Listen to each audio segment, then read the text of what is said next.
if you don't like hunting because you are lumping hunters into one group of scary, bearded, conservative men, and you're saying that hunting is bad because of those guys, well, those are two separate issues.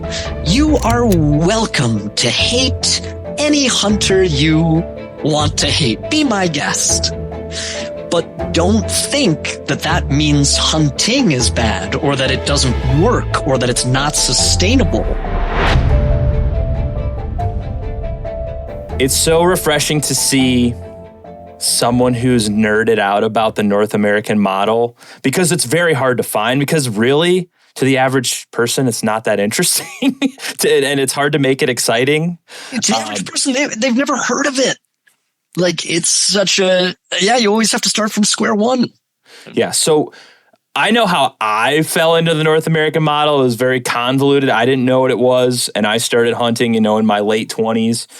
Where did you kind of discover the North American model? And then what was the impetus for like writing a whole book essentially about it? Because people need to know about it, in my opinion. It's been lost to the generations of people. Yeah. So I find the economics of hunting fascinating. And I found that was a good way to, if you hear hunters talk about hunting is conservation, it's like, okay, well, what is that? What are they referring to? What does that mean? And then you have to go through the whole history of it, sort of the beginning of what we consider to be the modern conservation movement, which started in the very early 1900s, getting rid of market hunting and putting some regulations on what hunting was going to be in America. And so you get these earliest iterations from the mid 1800s through those early 1900s period, because the model isn't like, it's not a law. It's not any part of law. It's just these 7 principles that we kind of whittled down.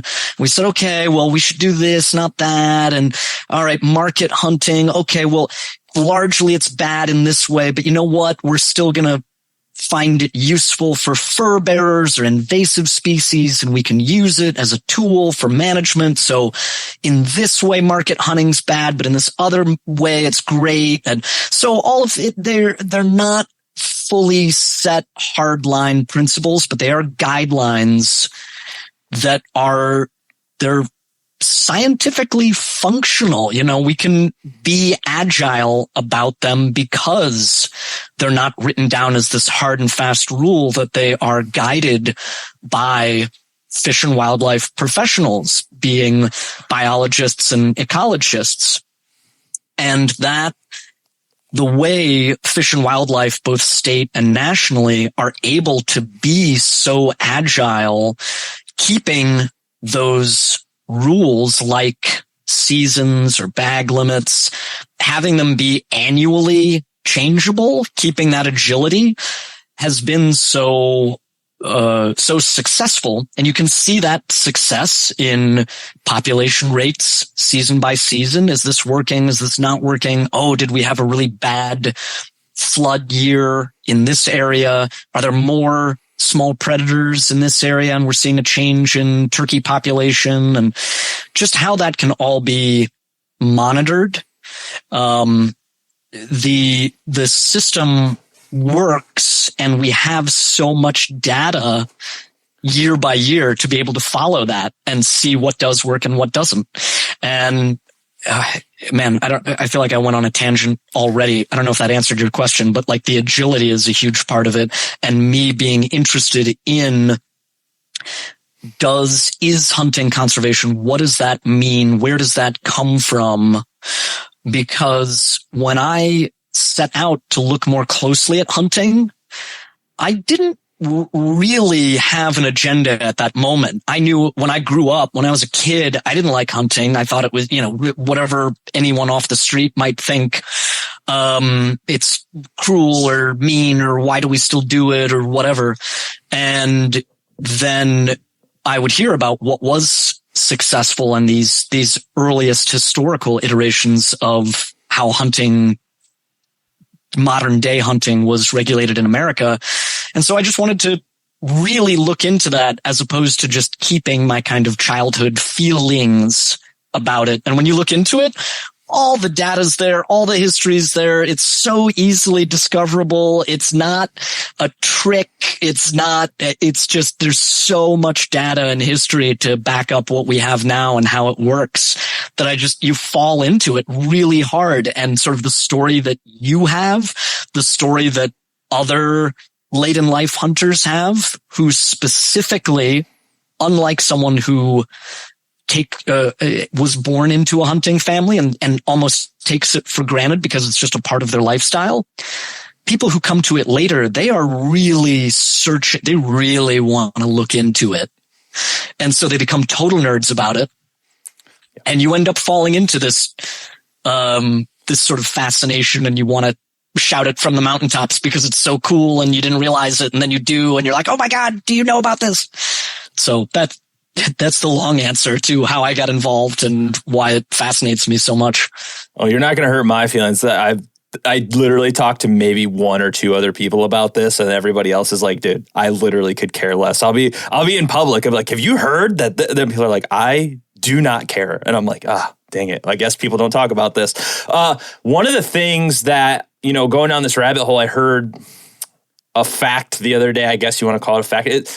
I read a lot of my background's in anthropology, so I did like a ton of classes that were super boring on like how to research things. And that doesn't sound like an important thing until you start researching things outside of school and you're like trying to figure out what's BS and what is truly factual information. That's like with the North American model, it's very convoluted because there's so many pieces of it that are kind of just like loosely interconnected with.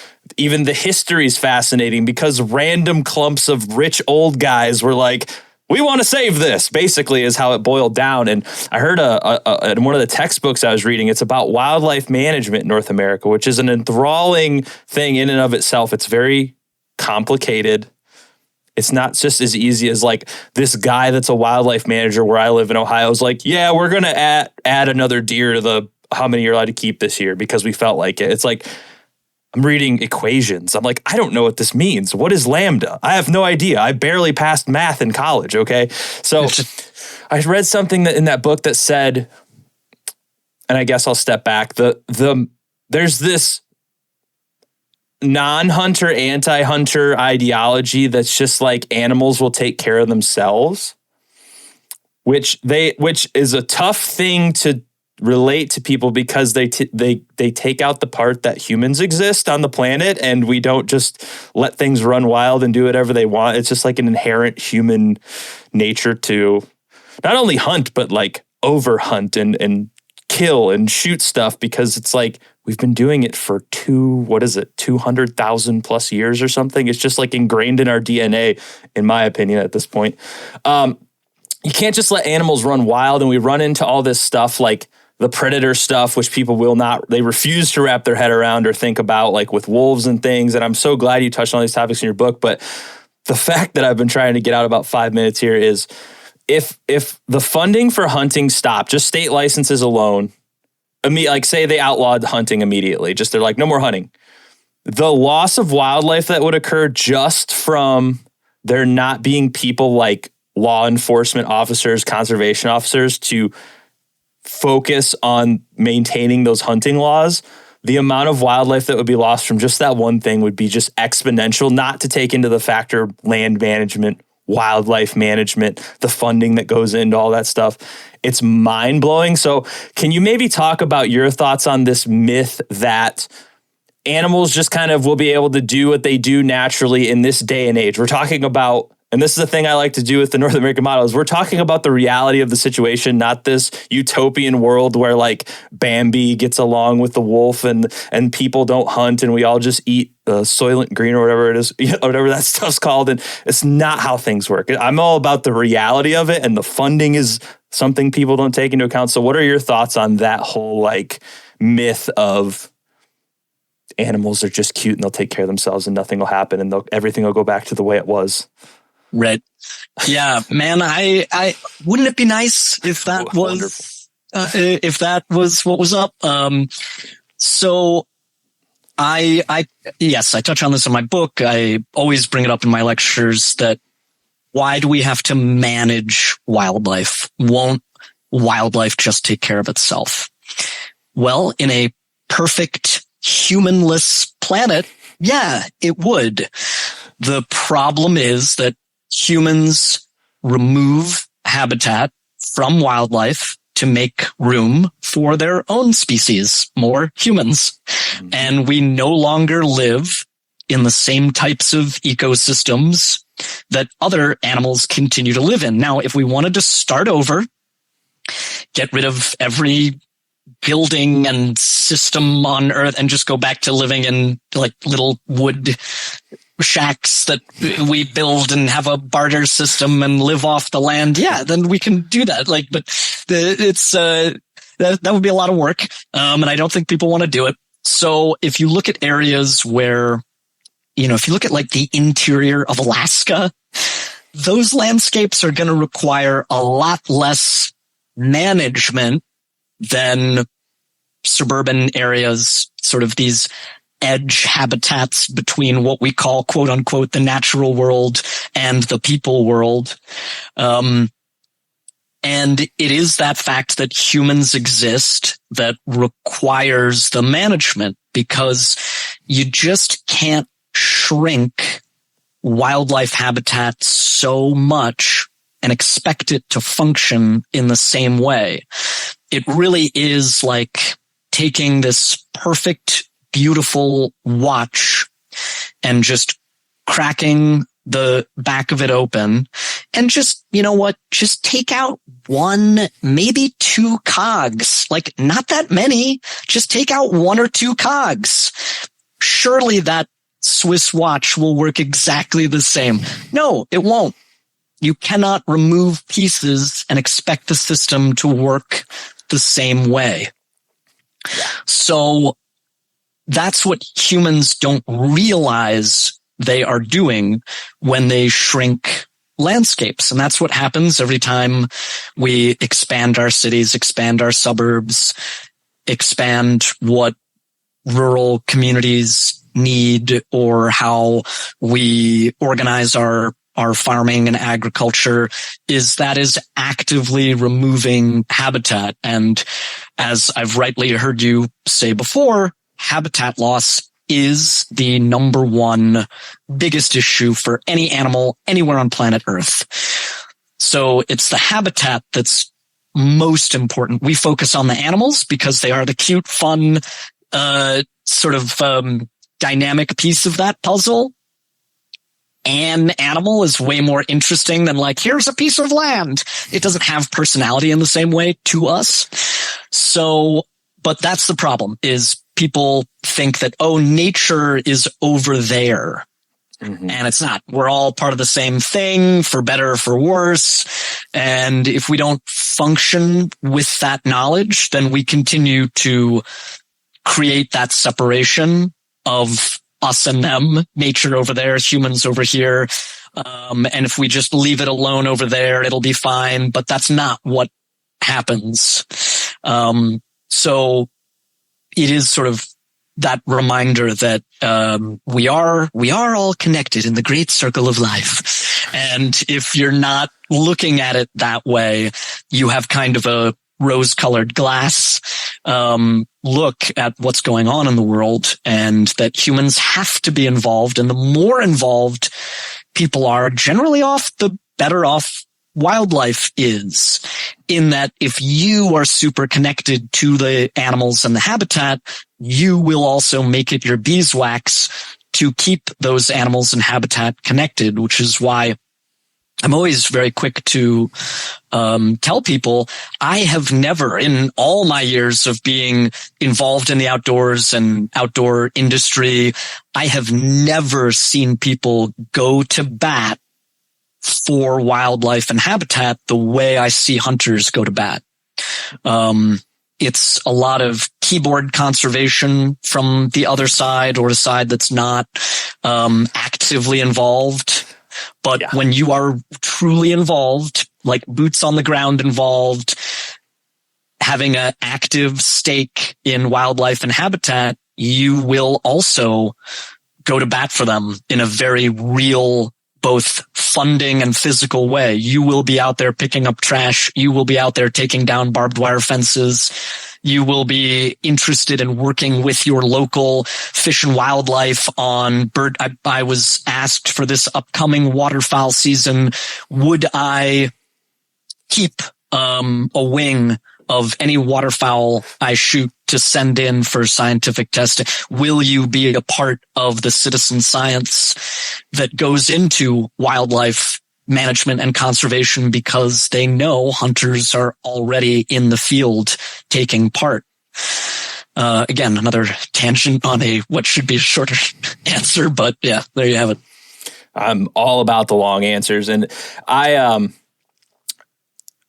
have a hard time with this stuff because it's hard to not be emotionally wrapped up in it as much as you are, physically wrapped up in it, because prior to, and very similar to your story and thousands of other people's stories, kind of in our generation, I was not brought up hunting. My dad had hunted as a young man, but like as he got older, he was taking care of the kids. He was working, there wasn't time to hunt. He even moved us up to Michigan, to the wildest place that he could afford to live, so that we could have that experience. He just didn't have time for it. And so like I had no interest in it really. And then, I had gone through this phase of, college is, I don't have anything. I think everybody, if you want to get learned, either read a lot or go to college, because college is going to kind of give you that structure to force yourself to learn, and reading on your own can kind of send you down weird rabbit holes if you don't know the difference between like sources. I think that's so important. Is like, if you don't know the difference between what's factual and what's someone just stating their opinion, that can be kind of dangerous. But anyway, college kind of led me down this thing of like, you have to be a self-deprecating person to do good for the environment. And I didn't know anything about hunting. And I was always, all the teachers, all the professors had this opinion that like going vegetarian was the way to go. And I was like, doesn't really seem right to me, but like, if that's what I got to do, I'll do it. And I got super scrawny. I got like, I started feeling bad. And then I was like, this doesn't make sense. So I started reading with the stuff that they taught me, and hunting was like everywhere. All of the people that I looked up to in the outdoors were hunters, even though I thought I didn't necessarily hate hunting or think hunting was bad. I just was like, I don't get it. Like, why do you need to hunt? Then you, just like you, I'm sure you start reading about it and you're like, holy crap, this is like the be all end all. Like, this is what is saving everything. And I think people have an emotionally hard time with that. And it's hard for me not to be, as a factually driven person, I'm very like logical to my own demise most of the time. People always think I'm arguing with them, and I'm like, I'm not arguing with you. I'm just like, this is a literal factual textbook answer of like how this system works, and you're upset. And I'm like, my goal isn't to make you mad. I'm just being like, no, dude, I read about this. I'm super stoked to talk about it. Like, no, this is actually how it works. You buy a hunting license, that's going towards deer habitat. That's going towards whatever. That habitat's going to help your, woodcock or something that you think super cool and you like to take photos of. Like, it all works together. And they're like, you just like killing stuff. I'm like, actually, I really don't like killing stuff. It's just part of the game. It's like the system works. And I'm not saying, I kind of am, but the North American model is what is working. And it's like a neutral. It's like, it doesn't matter if it's good and or bad. It's what works for wildlife. And so we should be either like putting everything in on this, and they constantly say like, well, if it involves killing stuff, I don't think it's the right way to go. I'm like, it's what works. It's what works now. If you have an alternative, go ahead and like, you go like George Burgernell and lobby to President Theodore Roosevelt and be like, hey, I think we should do this. But instead you're just yelling at me. All I'm doing is just like learning about this and excited about it. So do you struggle with that? Because it's kind of frustrating, because it's like everybody's so riled up, especially about hunting, because they're so based on the 1 second where you shoot the thing. That's all that matters. And it's the 99.99% of all the awesome shit that happens after that, with the food, with the funding, with the community, everything that is amazing.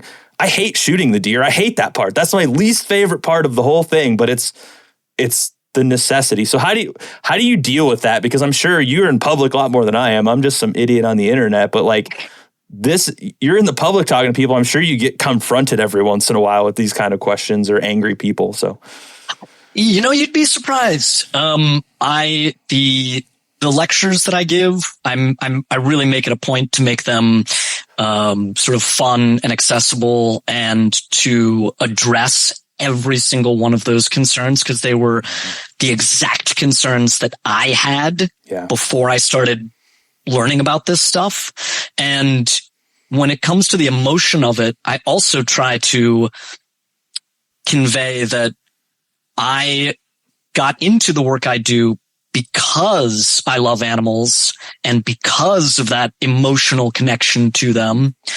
And now I would say I'm even more emotional about it, because just like you're saying, we have this thing that works and is functional, and there are people who also really, really love animals and habitat and want to protect them for the future. And they're the ones who we are most often having the arguments with. And that is just the most gut-wrenching part, because it's the majority of people, the majority of the world just couldn't give a shit. They don't have time to. I don't even hold it against them. They don't have time to. It's just difficult enough to be a person and live your life day to day. You're not thinking about like, well, how is wildlife funded in America and what, it's like, it's not on anyone's radar. So the people where it is on their radar, it's the people who are very, very emotional about animals and they're anti-hunting, or very, very emotional about animals and they are pro-hunting. And what's so annoying about that is, unlike a lot of other emotional political issues, let's say, those issues might be based on like something that you don't really have an answer for. Like if you're pro or anti-abortion, it's really difficult to have a conversation with someone and be like, well, look at the facts of, because it's like, well, the facts of what? If you don't like it, you don't like it. And that's the reason why. But when it comes to these issues of wildlife management and animals, it's like, well, we do have the facts and figures. So do you want these animals around and the habitats they live in? Do you want those around for the future? And I guarantee you every single one of them would answer yes. Like we all want the same thing. But the one side is fully driven by these historical success rates and facts and figures, meticulous science, so that it can happen successfully year after year after year. And the other side is emotion, and that is it. There's nothing else. Yes. But just as you say, the image that gets out there is just that one grip and grin. And so people are seeing truly, again, as you said, the sort of the least important part of the entire system is a hunt that ends quote unquote successfully. If you've gotten an animal, if you've shot a deer and you're proud and you're excited, and you should be, because hunting is hard. That's another thing people forget, that hunting is very difficult. They think it's really easy. It's not. So if you are proud and you're excited in that moment, and that is the only part of this system that other people see, because there aren't great photos of the before and of the after, and those before and after photos are and would be super, super boring. Just sitting. Just sitting and just like, here's me buying a license, like here's me buying equipment, and there's money that I can't even show you that's hidden in that equipment cost that's going into, like it's impossible to show the other stuff in a photo. So they have this photo of a successful hunter, And that's really all they need to fuel that emotional fire in them. And that's all they need or want to know as far as they're concerned. There is no other aspect of it, the money, the cycles. They don't look into it, because why should they, when this one photo is really all they need to know that they're in the right? And that's how it feels for a lot of the anti-hunting group, is you're not interested in doing the homework, because what could possibly be worth this? And the idea, I think, also to touch on another thing you said that I really like to stress, is the idea that as a hunter, you're killing something, but in every other instance, you're not. And just how incorrect that is. Yeah. The idea that it's just worlds apart. That no matter what you do on this earth, you are very much personally responsible for the mass killing of land and animals and soil. I always start my lectures talking about food, and not just the food that I get from hunting.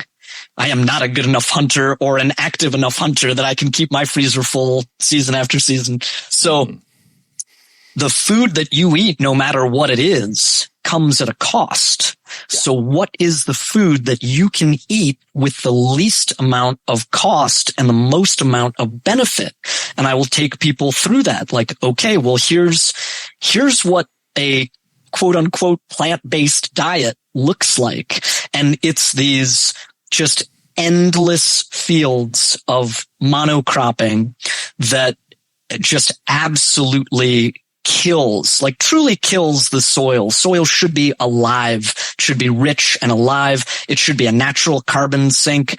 But these just endless monocrop fields that kill the soil, they kill hundreds of thousands of deer. If you think there's someone out there with a crop of any kind of bean or corn or anything, they are doing active, heavy deer management, because it's those beans that are valuable to them, not the deer. So deer just get slaughtered, and everything else that's in the way of keeping those crops profitable. And who owns these enormous monocropping fields? It's these multi-billion-dollar conglomerates like Nestle or what have you.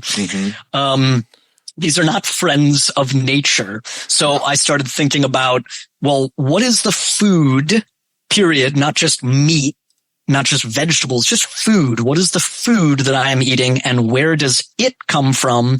And when I spend money to get that food, where is my money going? And there absolutely is nothing better than hunting. You are getting food, and you are paying Mother Nature to keep making nature, to keep making deer. It is the only source of food where you are paying the wild. And then I bring people a step back out of that and say, that's most likely not realistic for you. It's not realistic for everyone on Earth. We cannot all source our food. So what's the next step? And I bring them to like bison. You can go to your grocery store and buy bison. You know what bison need? Grassland habitat. They need wide open spaces, just like we used to have. So go eat bison, go eat crazy amounts of bison. And so I'll bring them back to like, what is regenerative grazing? Oh, it's plants and animals living in the same place and creating an ecosystem, creating healthy soil. There is no bean mush patty from the Nestle company that can compete with the little regenerative farm up the Hudson where I get my beef share. So really taking people from the macro to the micro, from the far away to the nearby, and letting them see that cycle play out in ways that they can be a part of, even if they're not hunters. Yes. And, you know, that is It's so hard to explain because, you may have met Sue Tidwell. She wrote the book about Africa hunting. I saw she did an episode for you. She's great. Love her. She is awesome. She is refreshing to me too, because she doesn't even hunt and she advocates so hard for hunting. And I focus on the American wildlife stuff, and the Africa book she wrote was completely mind blowing to me. And that's why I heard of you. And I was like, just keep going down these rabbit holes. And, I had no idea that Africa was kind of semi-based off the North American model and stuff. Changed my mind completely about that stuff, which is like a whole other topic that we could go down for 10 hours probably. But one of the things that is very frustrating that she brought up to me is that as a hunter, as even a fisherman, an outdoorsman in general, whatever you want to call yourself, there's been this thing that we're fighting uphill constantly because, like you said, the grip and grin, whatever. Like, I'm not personally against the grip and grin, I guess. I mean, if I do take a picture, I'm not just like showing a deer covered in blood and just like, whatever, like clean it up. I'll make it look, presentable, and, it shouldn't be gross. It shouldn't be like piles of dead fish and all this stuff. But I mean, that's a lot of work, man. I'm proud of that. I put in. Absolutely. To kill a deer last year was the first time I've killed a deer in less than like 4 months of hunting. It was just I was like the third day I hunted. I was like, all right, I wish every season could go like this. And that removed my wife and I from the food system for probably 4 to 5 months. It was a big doe, which people also have, stigmas about shooting does and things of that nature. But for wildlife management, that's a good tool, especially in Ohio where I live, where it's unlimited corn for these animals to feed on. They reproduce insanely. I processed it myself. I'm very much interested in the process. The food is what's important at the end of the day. You can talk about conservation and hunting, but I remove myself from having to buy beef for 4 or 5 months. And, I'm like you. I'm not that good of a hunter. If I could go out there and get 5 deer a year and remove myself from the meat market completely, that'd be great. But we're people. We have jobs, we have lives, we have things we got to do to pay the bills. So we can hunt and fish, but we're fighting this uphill battle. Whereas like an anti-hunter or a vegan or someone who's not interested in hunting, they have the huge advantage of showing cute baby animals, and they're so like you could just pick them up and love on them, even though they'd probably still rip your head off like a lion or something. We don't have that advantage. It's all uphill because all we have is like, oh yeah, well the Pittman-Robertson Act, dude, and they're like. I don't want to talk about federal law, you nerd. I want to talk about this cute baby coyote, but it's very difficult. And she kind of like brought that to my attention. And then the other thing that really is frustrating is I'm not big on this whole, like, as a hunter, I am doing more for conservation than anyone because I'm forced to buy the license. It's not like I'm out of my own free will, just like doing this stuff, and that's a good thing because hunters wouldn't do it, just like anything, just like why people shop at Walmart, because it's cheaper, man, and we don't have a lot of money floating around. It all makes sense. I don't really try not to ride that high horse, but it is a true fact.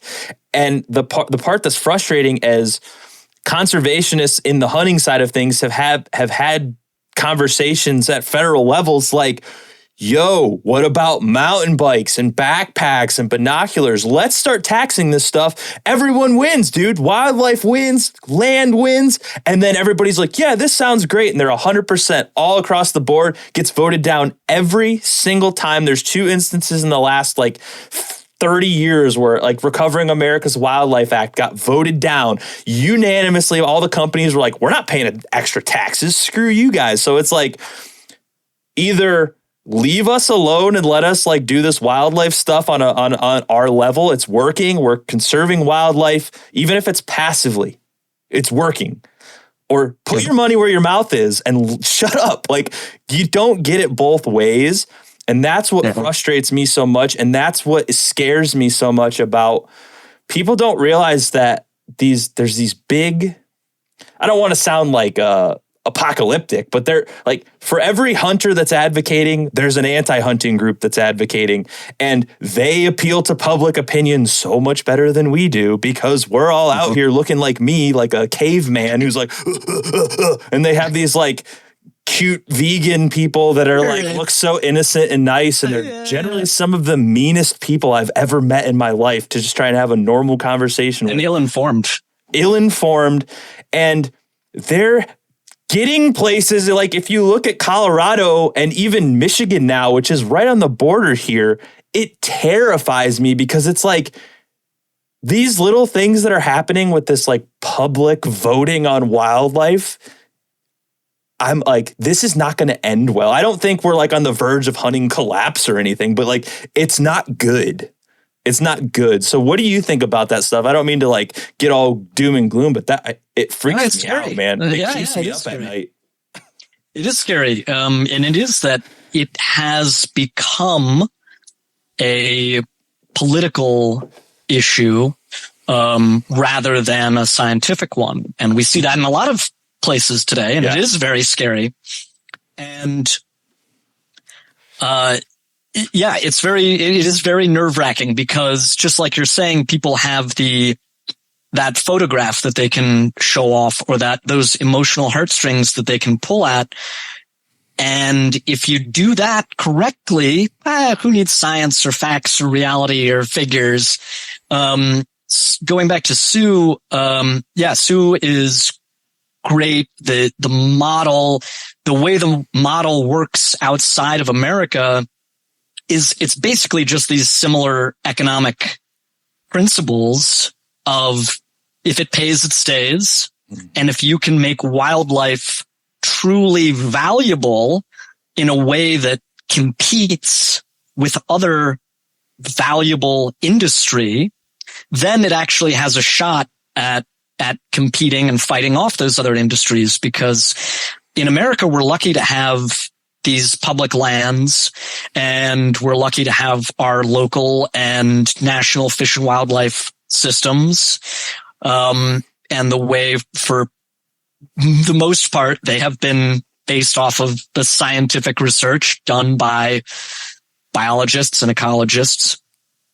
And outside of the US, they don't have, the system is not built in the same way that it is for us, but the same principles apply. So that cycle of value going to Africa or almost anywhere else outside of the US is, okay, if this animal has value, that means that the landscape that it lives on will also have value, because there's no animals without a place for them to live. And so if you look at a situation like when you have a big game hunting situation that just blows up the internet, like Cecil the Lion or something like that, you see, okay, there's a big public backlash, and then it becomes very difficult for hunting to exist in that one particular area. It sees less hunter revenue. People aren't going out there the way that they were, and the land no longer is as valuable. The hunting in that area is no longer as valuable. So it goes away. And now what? It's just going to be a habitat land that's just left alone and nobody does anything? Of course not. Land has to make money. And boy, do I wish that wasn't the case and we lived in this whatever fairy tale universe. Don't we all? Wouldn't that be nice? But we don't. Land has to make money for someone. Whoever owns it, whoever's benefiting, someone needs to make money off that land. Someone wants to make money off that land. So if the animals aren't making money to keep the land around, then what will it be? It'll be crops, it'll be cattle, it'll be mining, it'll be drilling, or it'll be some other form of development. But the only way you're going to make habitat valuable as habitat is if you can source from it in a sustainable way. So even logging takes a really long time for a tree to come back. You know what doesn't take a long time? Deer that reproduce every single year. Plains game in Africa. You can pick and choose. That's the other thing that, Sue talks about. And when we talk about Africa, we talk about what is this idea of trophy hunting? It's that you are specifically choosing this animal over that animal. Mm-hmm. Poaching is indiscriminate. It's whatever's nearby. Doesn't matter if it's male, female, young, old. It's whatever is closest, whatever happens to get its foot in your trap. But hunting, big game hunting, trophy hunting, this is selective. And that is what keeps it sustainable, especially from a genetic diversity standpoint. And that's what you want. So, man, I don't know how I went off on that. But I love it. Keep going. But yes, what you're saying is it's become so politically charged, and that's a real danger because people used to leave the science up to the scientists. And now we find ourselves in a place where people are picking and choosing what science they follow, what science they believe, and who they believe. I live in New York City. I try to make it very clear that this is not and should not be a political issue. If you don't like hunting because you are lumping hunters into one group of scary, bearded, conservative men, and you're saying that hunting is bad because of those guys, well, those are two separate issues. You are welcome to hate any hunter you want to hate. Be my guest. But don't think that that means hunting is bad or that it doesn't work or that it's not sustainable.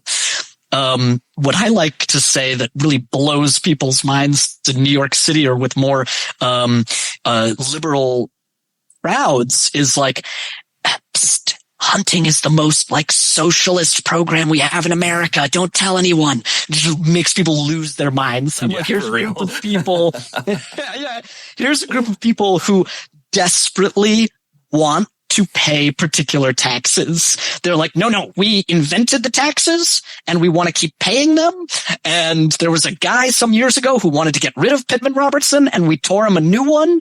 And so it's like the weirdest confluence of the people who are against it, the people who are for it, and how the system actually works. And that's something that I find just absolutely fascinating studying, because it is such a very select, special interest of, oh, these aren't the people you would think are for this or are doing this, or the people who are against it. And what does it mean to be against it? It is a complete flip-flopping of absolutely everything everyone has been primed to think about hunting and hunters and conservation and land management and land stewardship and all of this. Every single part of it is all flip-flopped, topsy-turvy.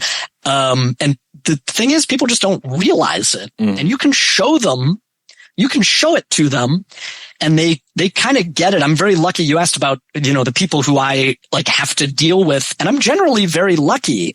I have a good slide deck, and I'm good at public speaking with my slide deck and going through these things one by one and explaining the situations that people find upsetting or controversial. And I welcome them to bring their emotions to the table, because that's what got me into the work that I do. But at the end of the day, a lot of people they're very, the 80%, let's say, the people who don't really like, they maybe think, yeah, I don't know, I guess hunting's bad. I don't know. They're not really thinking about it, and you can talk to them logically. It's the people who have an emotional stake that is when you get so frustrated, because it's like, I have an emotional stake too, but my thing works. Yeah. Well, that's always my alternative. Not that I like enjoy arguing or anything. It's not like it happens daily, but I mean, it does happen, because like where I live, Northwest Ohio is ultra conservative. So the people who are that like anti-hunter or more vegan lifestyle are like very that lifestyle. So they're like already up in arms, and I'm like, dude, I'm more on your side, believe it or not. Like, I also think factory farming sucks. I did an entire documentary with someone on why factory farming sucks and it's killing Lake Erie. Like, I'm not as evil as you think I am, just because I killed a couple of deer. Like, it's really not all that. We're like literally more on the same side than we are. We just have this little divider in the middle that's killing it for us. But it's also the responsibility. You wanted to take the responsibility for your food. And a lot of other people, they don't want to take the responsibility. They want to sweep it under the rug. They don't want to see it, or they like to think that their bean patty is somehow more environmentally friendly without doing any work to understand why that's not true. They just think, well, if I'm not eating the animal, then the animal didn't die. End of story. I don't want to think more about it. Yep. So there's no arguing with that either. It's not worth my time. So I try not, unless I'm having a real wild day, I'll just be like, cool, I have real work to do. So I'm going to head out and you can be upset, but like, whatever. And I don't know about you, but I would assume you probably do, because, the way your book was written is very particular. And I like the way it's a lot of personal anecdote about how like hunting is, and you use a lot of history and a lot of examples, which is important because like we both can agree, I'm sure this stuff's really tough to sometimes, because like the literature on it that I've found is not the most enthralling. Like there's literally a book like by Geist and Mahoney that's literally just called The North American Model of Wildlife Conservation. I have that book. It took me a year to read it. A, because it was so boring. And B, just because it's like so dense, I'm like, I have to think about this. And it's only like 2 paragraphs. So talking about the public, but I've had a hard time learning about the separation between what it means when you say the word. And to me, this is important definition wise. Conservation is different than preservation. And it might sound very nitpicky, but I'm very careful in my writings and when I talk to not confuse the terms, because I do think it's very important that you associate the word conservation with hunting and fishing in the North American model and preservation with everything else. Because like someone says like, well, the Nature Conservancy, and I always pick on them. I don't have anything against them. All that stuff's important. The Nature Conservancy raises X billion dollars a year or whatever it is for conservation. I was like, technically, no, that's not conservation. That's land preservation, which is also important because that's wildlife habitat. Unlike you, I'm also on board for that and the hunting stuff. Like we need them both. We need all of it because, as we both know, habitat is the #1 killer of wildlife right now. It's not you and me barely getting a deer. It's like Walmart putting in a new shopping center and the $8,000 generals going up in every town across the Midwest right now. It's like, that's what's killing wildlife. So like, I don't know if that drives you nuts as well, but like just getting people to understand that difference of like when you put conservation in front of it, it generally is talking about the North American model, killing wildlife, using the Pittman-Robertson and state wildlife money and Dingell-Johnson and all this boring crap. Preservation is like when you donate money to the Nature Conservancy or your favorite park district, or when they get a grant or whatever. Like they're just very different, but people just say them like they're the same thing, and it's right. It matters when you're talking about this, because it's like I can't have a discussion with you about this if you don't know what it means. Like, I'm sorry. It's like, you have to understand this terminology. Yeah. Well, words matter, and you can say that to them. I mean, I go through a whole thing of words, and how important it is to use the correct ones and understand what they mean. Conservation, preservation, what of our national parks versus other, types of, public lands, wildlife refuge systems, they wouldn't even exist without hunters. Yep. And people can get their undies in a bunch being like, you allow hunting on wildlife refuge systems? And it's like, yeah, they wouldn't even exist without hunters creating them. Yeah.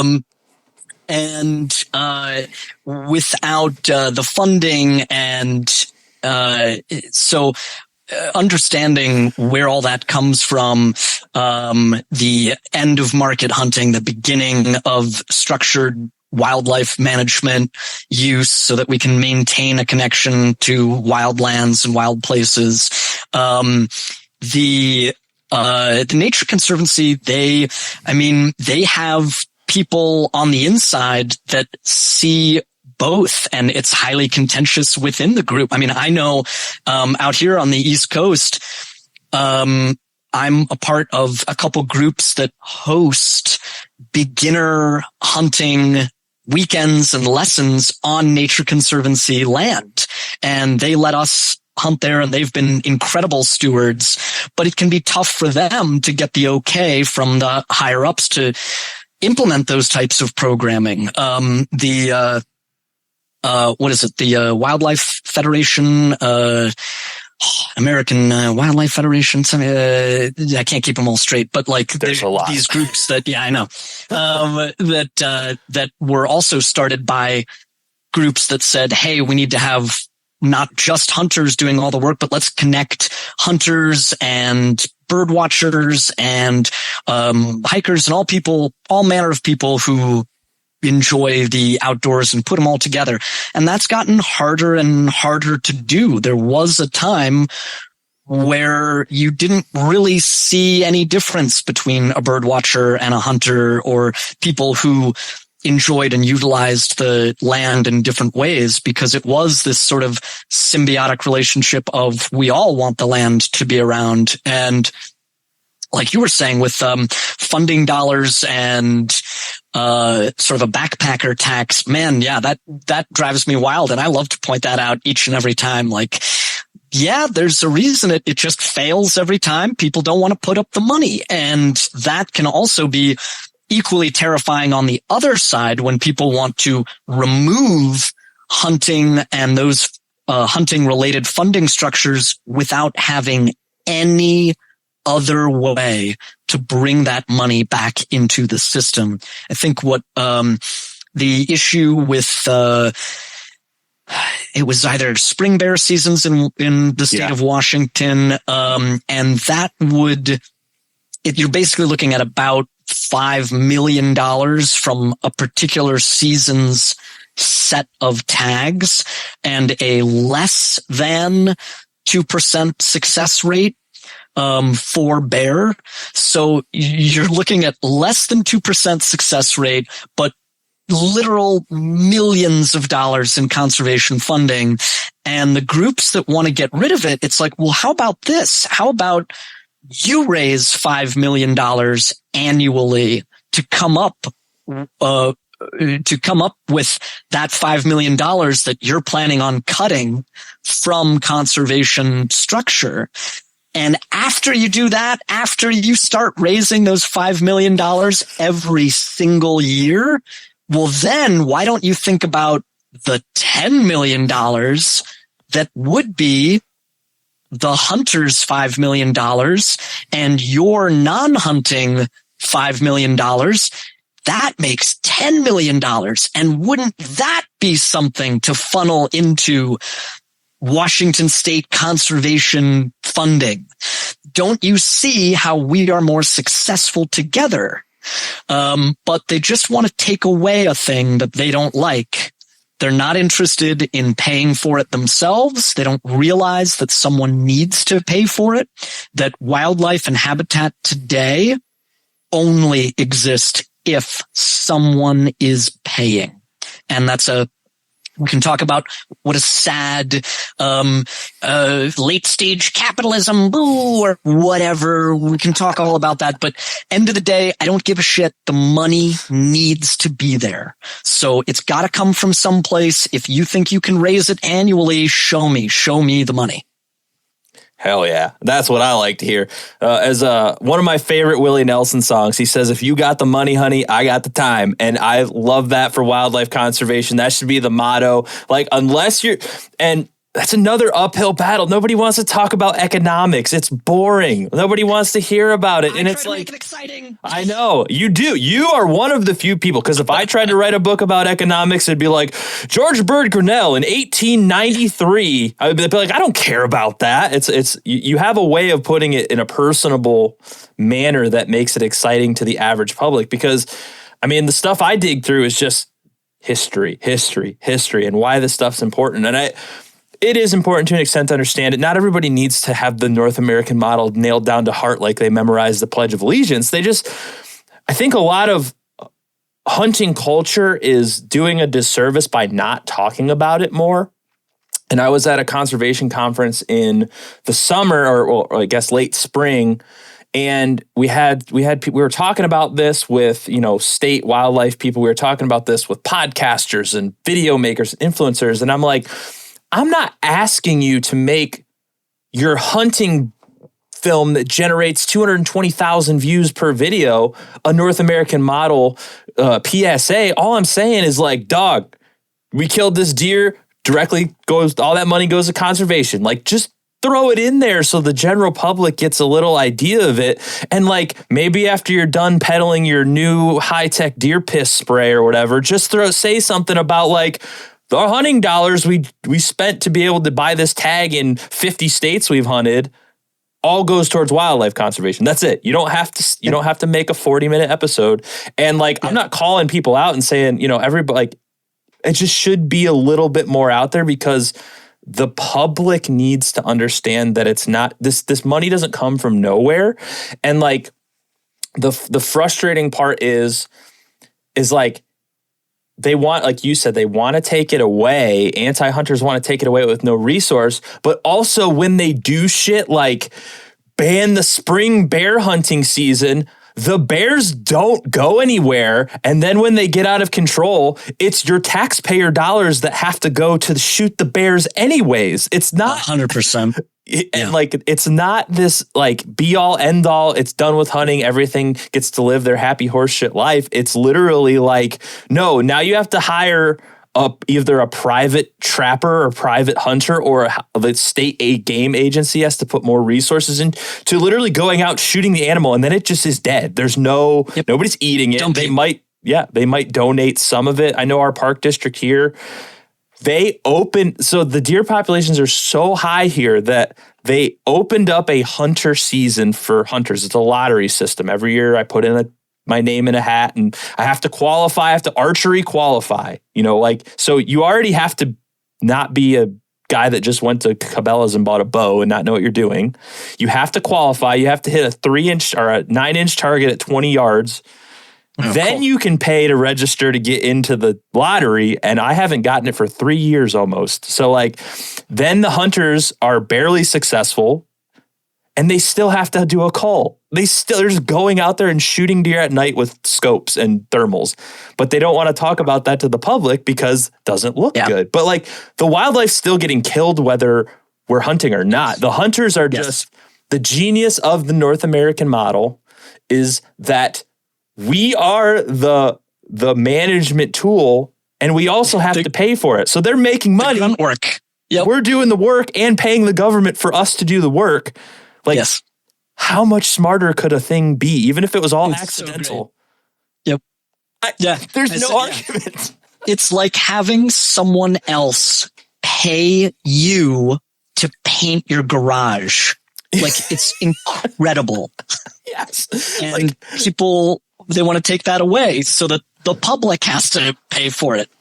They don't realize it. They don't understand. They don't understand this. I would love to see it in schools. I would love to see just one semester of a high school year just on this, because people just don't know that it exists. I think it could be lumped in with that one day of the year where they talk about buffalo. Everybody in American history has to learn about buffalo and how we wiped them off the face of the earth almost. This would be the perfect time to be like, by the way, Absolutely. George Bird Grinnell and Theodore Roosevelt should be household names at this point, because like, and Hornaday and all those guys are just, they started this, and they should be like how everybody knows the story about George Washington and the cherry tree or whatever, or whatever it was, or Lincoln. I don't remember whatever. Yeah, cherry tree. Yeah, that's right. Yeah. It should be part of it. And I've actually been considering. I'm pretty good friends with a college professor, and he's very much like you and I. He's like on board with all of it. He's like, we need all of the conservation and all of the preservation, and we need all this stuff. Nerd about wildlife, nerd about just the dorkiest little flowers and stuff. I love the guy to death. And I'm thinking about going to him and saying, like, if I make like a 5-part video series about the North American model, could you like incorporate this into your curriculum? Obviously with his input, because like nobody's talking about this, even in ecology and stuff. Like, it's just not talked about. And I don't know how, like, I guess that's how movements start. Like, how do you get this in even college classrooms or whatever? Like, how do you get this? Like, we're not asking for a month on the North American model. It's just like, give like at least a chapter or two, something, because at least it plants that seed. And I think that's important, because it's not going to get better if people are just clueless. You know what I mean? It's frustrating. So yeah, and we spend a lot of time talking about it within the community, but it's so hard to get it out there. And especially today, that really does need to be hunters' focus, is communicating outside the hunting bubble to the general public. I would love to see something for schools that just explains the model, where it came from, because it is American history. I mean, it explains our public lands and our wildlife management system, which is unique in the entire world. It absolutely is a piece of American history that is worth bringing up in school, even if it is just a day. I spoke at the University of Vermont to their like environmental school. Nobody in the room had ever heard of the model.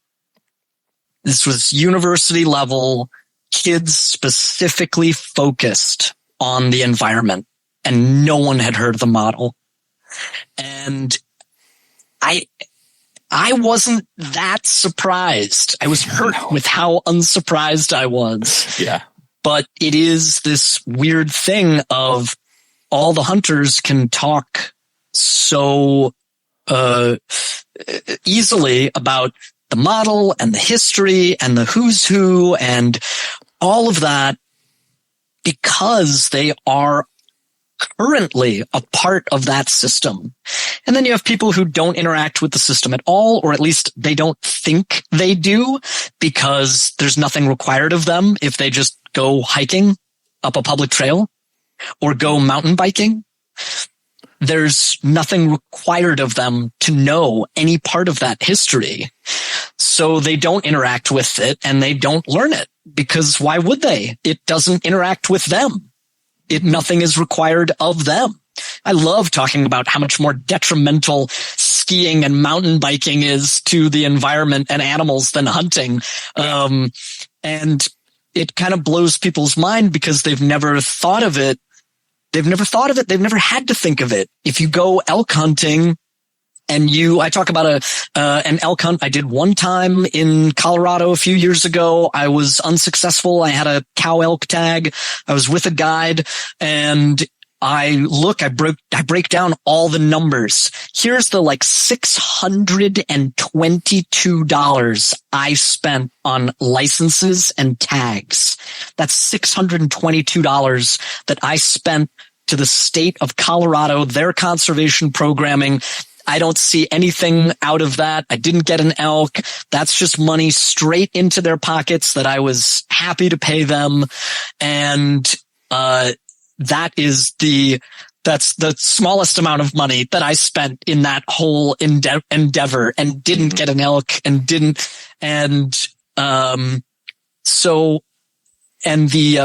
amount that is spent on skiing, on mountain biking, none of it goes to the animals. None of it goes to habitat. It actively degrades habitat. You are removing habitat from wildlife. You are creating these trails. You're creating spaces where there's a lot of humans. The animals aren't interacting with that space. You're removing the animals from the habitat because they don't want to be there with that kind of activity. The money that keeps the mountain biking and the skiing profitable is not doing any favors for nature. No. Here I am spending a few thousand at the end of the day to go elk hunting. And what's my whole job? It's to get in and out of the woods without being noticed, not by one little critter. And all that money goes to the habitat that I was spending time in. And it's not that people are malicious. They just truly have never stopped to think about this system ever once in their life, because why would they, or why should they? When does it confront them? Yep. And I recently wrote something that I haven't released it yet, but I'm just trying to polish it up as it goes. And I talk about there's this big, and you know, it's hard to write this stuff because it sounds like I'm talking shit, but I'm not. I'm just trying to state the glaring defect in the system, and very similar to what you said. I said, 2 years ago, I went duck hunting for the first time with my friend, and there's these basically world famous marshes around here on Lake Erie where, I mean, one of the first duck hunting clubs ever in America is here. It's still going. And there's just so much history, and the marshes are preserved by hunting dollars. Conversely, there's a place where they have this, they call this the biggest week in American birding. And it's like what everybody does. And all they talk about is how much money they brought into local tourism and blah, blah, blah, and the restaurants and the hotels. And I was like, okay. So I basically broke it down. I said, to go duck hunting one time, I've been duck hunting 3 times, I think. And this was the only time I was ever successful. So we got up at 3 a.m. My friend has to buy a boat to go duck hunting to get into this marsh, which is insane in and of itself. Duck decoys. We have to buy duck decoys, which are, not cheap. And then if you count the stuff that goes towards conservation, we have 3 dudes each buying a Ohio hunting license, a federal duck stamp, and then Ohio requires a specialized duck stamp thing for the state. That was like $100 right there. Then we have to buy steel shot because you can't use lead. That's $25 a box for the cheap stuff. Then we have to, we have to each have a gun, which could be $300, could be $1,500, it could be $2,000. All of that's being taxed. All of that's going. So these 3 dudes, essentially the moral of the story is these 3 dudes who went duck hunting for 4 hours in one morning generated more income for wildlife than the thousands of people who flew in around the world to look at these beautiful migrating birds. And I will give the organization that runs that thing, they do encourage people to buy the duck stamp there, which I thought was mind-blowing. I talked to their director. I was like, thank you for doing that. Even if they generate a few $1,000s a year, that's more than any other place is probably doing in that similar scenario. And I think that's really important. And I'm not trying to throw shade. I'm just like, it's sad that 3 dudes just like regular, average, working class guys that enjoy hunting spent more money towards conservation than probably 10,000 people that came through this boardwalk. That was absolutely. I have a call with the manager out there. I'm like, dude, I just want to know who funds this. I don't care. I'm not trying to put you on blast. Like, I'm just confused because nobody has this information. But I would be willing to bet that some of that money that built the place where they're all enjoying this stuff came from hunting dollars. So it's frustrating. Yeah. And Sue touches on that sort of that funding cycle in Africa too, and it's true outside of Africa as well. But hunters are spending more money to leave less of an impact. So when you have those big tourism dollars from photo safaris or from a big tourist event like this, what does that require? It requires a whole lot of infrastructure. Mm-hmm. And hunters want very, very little infrastructure. Hunters don't need a lot of infrastructure. And so you always end up with a smaller number of people spending more money and requiring less infrastructure all at the same time. And again, just as you say, this is not a slam against photo safaris or other outdoor activities, it would just be nice if people understood that that's what's happening here. Yeah. Like people like you and I are not asking for a lot. Like I'm asking people to read your book and just get a pretty good understanding of how this works at like, on a base level. I mean, it's more detailed than that. But I mean, if everybody read your book alone, that would be good enough to be like, oh, I kind of get how this works. This isn't so crazy. Like, I think that it's so important. And that's the hard part that a lot of people, I just think they're not doing it, is like, hunters don't even know about this. A lot of hunters are like, the North American model, yeah, it's a thing that's something about with Pittman Robertson and we pay, whatever. I don't even know if anglers know about the Dingell-Johnson Act. I've never met any. They're like, I bought a rod at Walmart, dude. I'm like, hell yeah, still counts. Conservation, baby. But like, just knowing is half the battle. And then if you're more interested, you can dork out like we have. But like, I think I don't know, man. I don't know. And also I want to respect your time. I don't want to keep you for 4 hours. I definitely could, but I can talk for 4 hours. Yeah. I guess to kind of close up, let's talk about the book itself. The Shotgun Conservationist is very accessible. It's very readable. It's not the North American Model of Wildlife Conservation textbook. How long did it take you to write that? Because you go into a lot of rabbit holes that are very interesting throughout the book about what we talked about throughout this podcast and more. How long does a process like that take? Because it's a lot. It was a long book. So I wanted it to be basically a really, really friendly, accessible textbook, just like you're saying. Yeah. I wanted to get as much information in there as possible, but I also just wanted it to be a fun read. And I wanted it to be this sort of short attention span book where you can read this little segment about cats in Australia, or you can read this segment about the model, or you can read this little segment about, or here's a little personal story to tie it in and why it's important to me and other people and how I became connected with it. So I wanted it to have a lot of these little touches that made it more accessible than any. There are so many phenomenal books about conservation and conservation history, but a lot of them either focus just on one topic. So if like in the book I mention the book Heart and Blood a lot. It is a big ass book. It is thick. Every page is like a wafer thin Bible page. It is so thick and heavy, and it is just about deer in America. So it's a great book. But if you're not a total deer nerd, I don't know who's going to pick it up and read it. Everyone could and should, and they would enjoy it. It's a fascinating book. It talks about all kinds of stuff, but it could be hard to pick up and focus just on this one topic. So I wanted to bring as much of like play the hits of as many different aspects of our conservation history and funding and what's the deal with hunting in America, in Africa, etc. So that was really fun because I got to put all these little separate segments together. The timing for me worked out pretty well because I was basically writing all during the pandemic. So I didn't have anywhere else to be.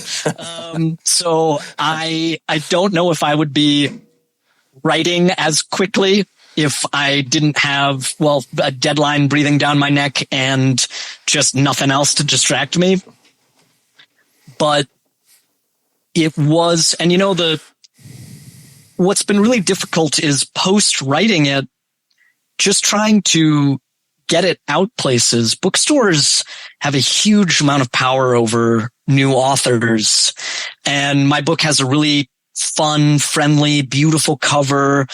It's not like hardcore hunting is awesome. Like it's got a very friendly cover.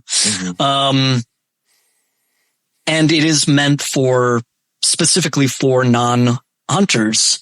But it was hard getting it into bookstores. I live in New York. It was hard getting it into New York City bookstores. I think maybe the only one that has it is Barnes and Noble in Union Square.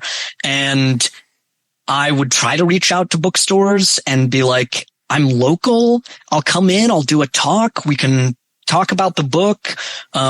Trust me, this book is specifically for your audience.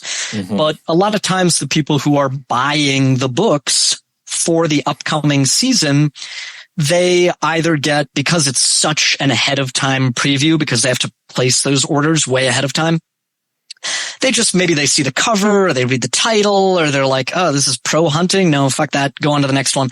And that's all it takes. Like they're not really they are absolutely judging the books by their cover and then moving on to the next one because they have to make all these decisions quickly to stock their shelves for the upcoming season. And that was really difficult to be like, but you're a bookstore. You're all about like learning and having options for all kinds of people and exposing people to new ideas. And, so I think about like, okay, well, if there was going to be a paperback, would I redo the title? Would I change the subtitle? What is it that would make people look twice at the exact same book? So that's been what's difficult is finding those places to talk that are outside of the bubble and saying, this is for you. You'll find it interesting. I guarantee it. I just did a talk the other day with this group called Lectures on Tap, and they just have experts and scientists talk about an area of expertise at a bar. And the people on the mailing list are all kinds of people, and they come out, and it was a phenomenally mixed crowd. And I didn't really have any pointed, nasty questions at the end of it. I just had truly, really engaged. I don't know that I reached maybe people left and they were like, fuck that guy, but I didn't hear about it. For the most part, people were very engaged. The questions were good questions. Everyone stayed through the end and the beginning of the question period. And that's typically my experience. I have really good reception to the book, to the talks. The difficult part is getting into those third spaces to have those conversations. Mm-hmm. Yeah. And I don't know anything about books other than they're hard to write for someone like me who is not necessarily a writer. It's just a by proxy effect of whatever. But I think the process is actually kind of fun if you just kind of commit to it and wake up, because I enjoy reading. I just kind of have I'm like an ADHD extreme reader. Like I have to physically force myself to sit down and read and like put my phone away. And like when I was a kid, my mom always was like, I think you have ADHD, because I would get up after like 3 minutes of studying and do laps around the house, and I'd have to go back and focus for a couple minutes. And that's how I read now. It's like a painful process, but like the learning about this stuff is like one of those things where it's like so interesting to me personally that it's not hard to just kind of sit down and be like, yeah, I really think that this would be interesting in this. And it kind of all starts coming together. So I am glad that you wrote that book. I've been studying this for probably about 2.5 years now. And I just recently read your book, and it kind of like reconfirmed that I wasn't crazy about the stuff that I'm thinking about, because there's not a lot of people to bounce this off because nobody knows about it. Because at a base level, most people are like in the hunting world know about Pittman Robertson. Like they say Pittman Robertson, PR dollars, you hear it all the time. Do people really understand what that means? Probably not. They just know something. But when you talk about funding mechanisms and who pays for what and what goes where, it gets confusing. So your book is a very good primer, so you don't have to go the route that I did and like find these boring textbooks that make me want to claw my eyes out. It's very interesting stuff. So I would recommend anybody listening to the podcast to read it, because it's basically the stuff that I talk about all the time, but in a way that isn't boring and makes sense. But no, I really do appreciate that you wrote that book. I think it should be like required reading for an ecology class or something, because it's so important, not boring, gets the point across. So do you have any place where you prefer people to buy it? I know a lot of authors that I talk to are kind of like, just buy it anywhere, but some people prefer like my website. No, I make the same very, very, very, very insignificant amount of money no matter where you buy it, but the sale numbers do help me. So wherever you want to buy it, Barnes & Noble, Amazon, whatever, that part doesn't matter. Your local bookstore, ask for it from them and they source it, whatever works for you. I appreciate the sale. Well, you're not a billionaire because you wrote a book? I thought that's how it worked. I know, man. That it is shocking to me how many people actually do think that. Like you don't just get to live a Playboy life just now on. Exactly, you're right. Yeah, no, 20,000. This book has cost me more money than anything I've ever done in my life. I am like in the red forever because of this book, and people thinking that I just have like a room full of books that I get for free or something and I can just give out or something. Like, no, they cost me money. Like they charge me money to get the book. So yeah, it is not a money making endeavor. That's for sure. Next time I'll write a book with the same message and history and stories, and but I'll make it like a murder mystery on a beach or something, and then I can get that money making book selling numbers. You're giving me lots of hope here, but no, I appreciate it. I want to thank you so much. This has been an awesome conversation. You're welcome to come back anytime if you just need to nerd out about North American model. And I am truly encouraging everybody that listens to go read this book or audiobook or whatever you got to do to get it in your head, because it's very important. Thank you. I really appreciate that. I also really appreciate the work you're doing with your podcast, especially like the fact that, I don't know, are you going to whittle this down to like 15 minutes? That's crazy. That's so much work. But the fact that a lot of the episodes are these short, digestible snippets with a very clear title. Here's what this episode is about. And then you talk about it and explain it. I think that's so valuable because it does mean people can look up something and find just a really digestible tidbit on a particular topic. And I think that's really valuable today when, there can be information overload about this or that, or, not getting like RAWA or the Farm Bill.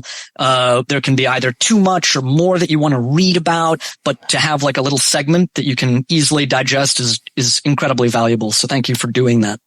Thanks. It's, you got to meet people where they're at. That's what they always say. And a lot of people are in this, they like short media. So I'm just trying to give people what they want because it ain't for my benefit. I'm reading this stuff and it just goes in this year and comes out this year. And hopefully I remember some of it in the context so I can have conversations with people like you. But thank you again. And again, people, go buy this book right now. Whatever you're doing, just go buy this book and read it. You won't regret it. And you can find, I don't post on Instagram that much, but I'm on Instagram at Stuff in My Apartment. And you can find my website is immortalanimals.com if you need to reach out.